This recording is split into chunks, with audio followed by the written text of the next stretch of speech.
Hi, Steve Von Brand here for the Bass College. We're down here in Harrington, Delaware today. This is our site member, Greg, fish fan. You guys have probably seen him on the site before. We're going out to a private pond here today. This is a super clear pond. It's kind of like one of the old sand pits, kind of like what you'd see up there at Dover by the air base. It's that quality of water. It's real super clear. It's got that aquamarine color. We're hoping to get some underwater video. We're just getting out here a little bit late this morning, but this is the first time that we've been down here with Greg for the Bass College, so we wanted to check things out and see how the ramp was and stuff. So we're going to try a variety of different baits. We're going to do some different instructions on some things that Greg hasn't tried yet, and see what happens out here this morning. So we'll see you guys down on the water in a minute. Okay, what we're going to do now is tie on a Palomar knot for Greg. That's the first thing that you have to learn. One of the most important things is tying the proper knots. Now, Greg just got a new St. Croix Mojo rod, which is nice with this Shimano Symmetry, which is a good reel. So we're going to put on a Terminator.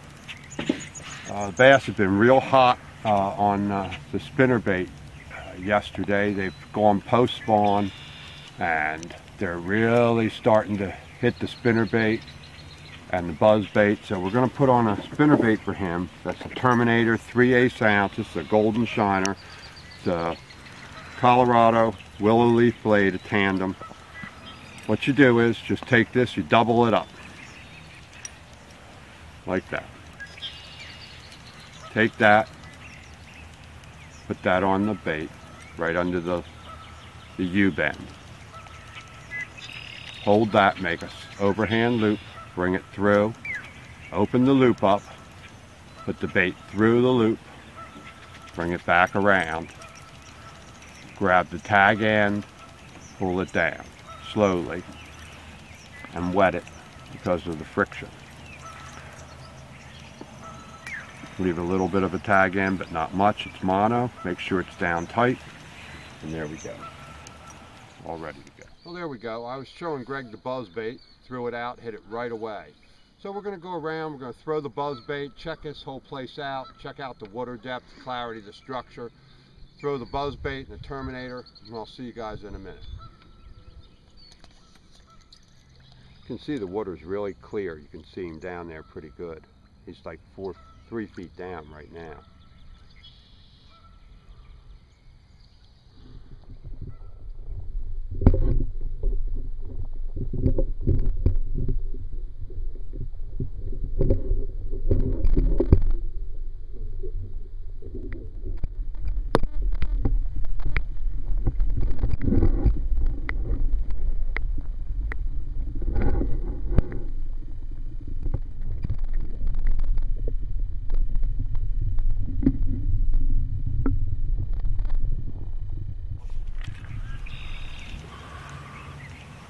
All right, bring him on in.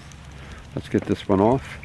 There's Greg's first bass on the Wacky rig. I put on a #2 Gamakatsu Wacky rig hook and came offshore here on the deep drop-offs. These are the bass that have come off the beds, and caught this one. Now that's not big, but I mean it's a little better than some of the other average fish. All right, let's let that one go. We'll tell them a little bit about this hook again. Go ahead, let that one go. See, there's the Wacky rig hook, and as you can see, that's a #2. That's a weedless Wacky rig hook, a Gamakatsu weedless Wacky rig hook.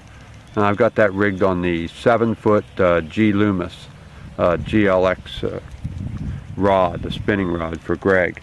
It's got the 8-pound or 10-pound test, I think, fluorocarbon line. It's really super clear in here, and we're using a 4-inch watermelon Senko.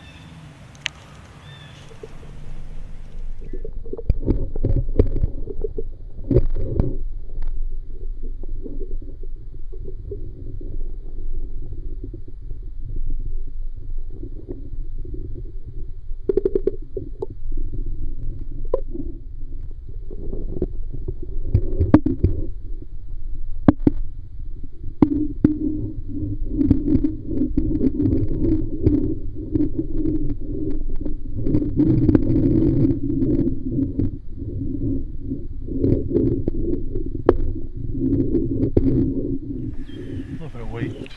See if he swallowed it or not. Now we're using weedless Wacky rig Senkos here, and catching a few this size, a lot of them this size. You can see these fish on their beds. This place is deeper, and it's fed by a real cold spring. So because it's so deep and so clear, and it's fed by cold underwater springs, the bass have still going on beds now where they're off beds everywhere else. So it's water's a lot colder, so it's delayed. So it's fun. You can actually see, it's crystal clear. You can throw it right up onto their beds and then catch them off their beds. Really, really cool.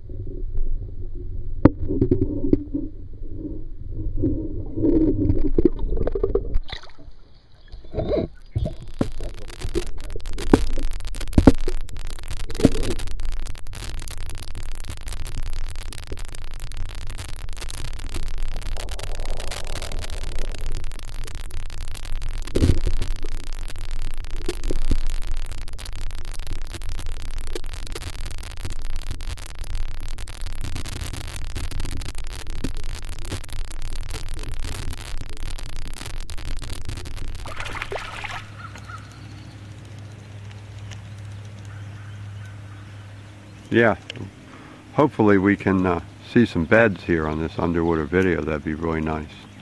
There's a whole bunch of beds on this shore here. It's a fairly large sized pond. It's at least 3 times the size of Tub Mill and runs up around the corner. It's 15 to 20 feet deep in most of the spots here in the center. You can see down good 4 to 6.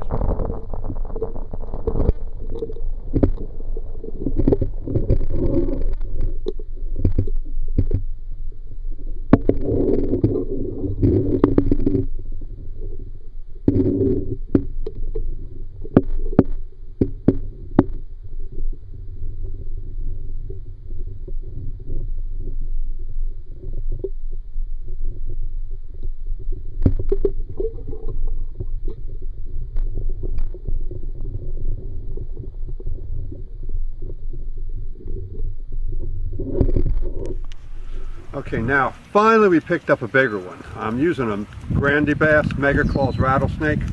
I got a little 1/8 ounce tungsten weight on it, but this is a better bass. Finally, what I'm doing is throwing this into the marsh weeds, as far up as you can get into the marsh weeds, into the shade, and that's a better fish in here.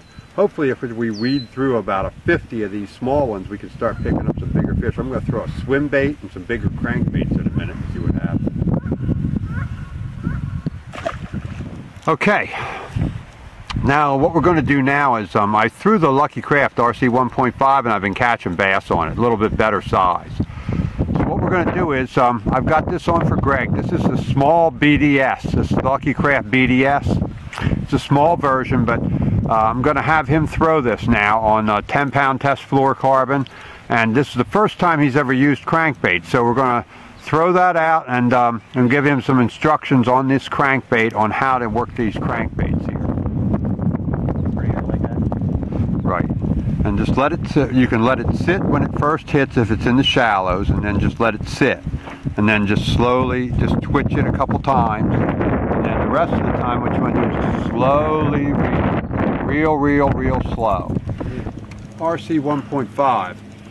We're just tossing these RCs up into the shore here in the shade now and running them down deep off the ledge.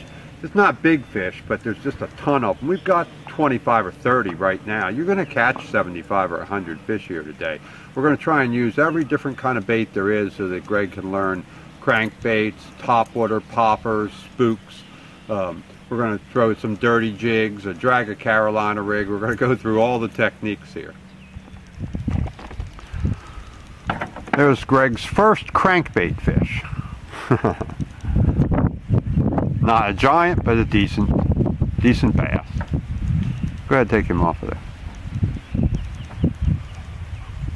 Not bad.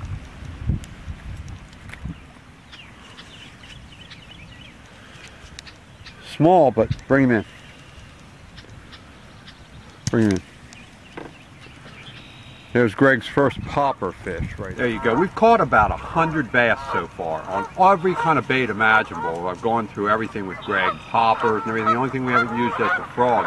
I said this place is 20 and 30 feet deep down in here. Many spots are 30 feet deep. So I said, we've got to see if they're down here deep. So what I did was put on a deep diving crankbait, one that runs 12 feet. I figure that's going to be the thermocline, and cranked one up. Now it's not big, but it's down there deep. So maybe it just rushed up and grabbed it, and I can crank up some of the bigger ones.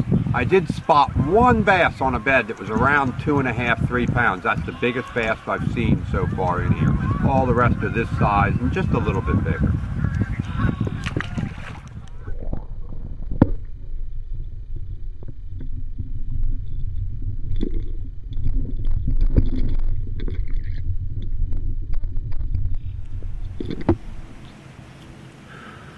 There we go, there's a little better one. Just threw out the little tiny RC. That's the new Lucky Strike, Rick Clun. Real tiny one. And he came up and smashed it right off of a bed.